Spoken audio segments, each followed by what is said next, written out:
Thank you, Caitlin. The Foster Care Review Office says its independence is being threatened by a newly introduced legislative bill. LB 1417 aims to consolidate numerous boards and commissions across the state. KETV News Watch 7's Maddie Augustine spoke with the Foster Care Review Office, who says they were blindsided by the new bill. This bill came as a surprise to us.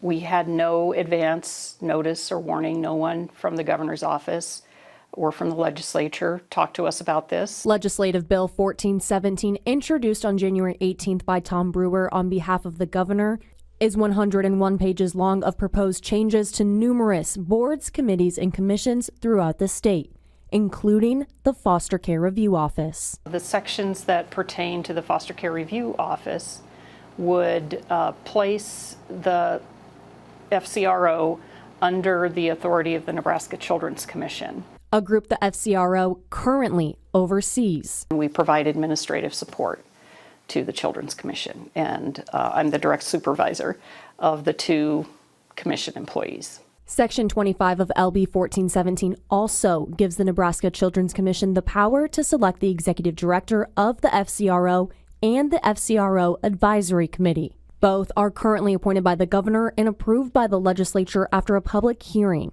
It would lose that check and balance of having the legislature kind of be a check and balance to the governor. Essentially, it cuts the Nebraska citizens out of that decision making. Monica Gross, executive director of the FCRO, says as the bill stands, the FCRO will lose its independence. It kind of neutralizes the impact of the Foster Care Review Office and our citizen reviewers, impacting the office's ability to provide independent oversight over the Department of Health and Human Services and the court system. We are an authoritative voice for the children, and without that independence, you're likely to get cookie cutter recommendations or cookie cutter case plans for children and families.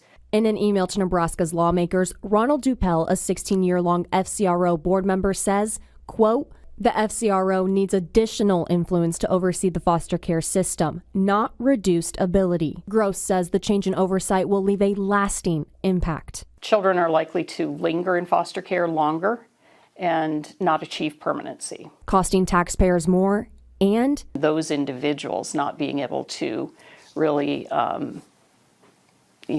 achieve their potential. Leaving Gross and the rest of the FCRO working to prove how vital their independence and transparency is. I have contacted the governor's office and have not heard back. Maddie Augustine, KETV News Watch 7. Gross says she would like to work with the governor's office to revise the proposed changes in the bill.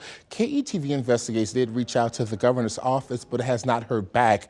Should the bill pass as is, changes will go into effect on July 1st, 2025.